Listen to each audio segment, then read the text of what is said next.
ร้านขายของชำเลือกใช้เครื่องทำน้ำแข็งดีไหมเดี๋ยวไปฟังกันครับ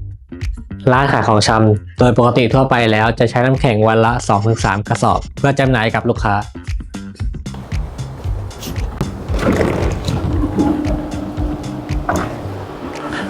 ซึ่งถ้าเราคำนวณดีๆแล้วน้ำแข็งกระสอบละ60 บาทถ้าลูกค้าใช้วันละ3 กระสอบก็จะตกวันละ180 บาท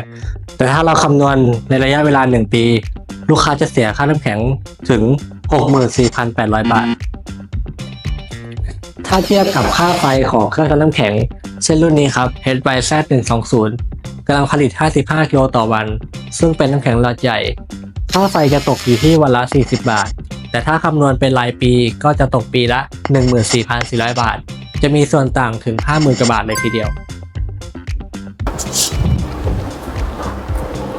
เพราะฉะนั้นหากเลือกใช้เครื่องทำน้ำแข็งแล้วจะช่วยลดต้นทุนค่าน้ำแข็งลงได้เยอะมากๆจึงเป็นเรื่องที่ดีสำหรับ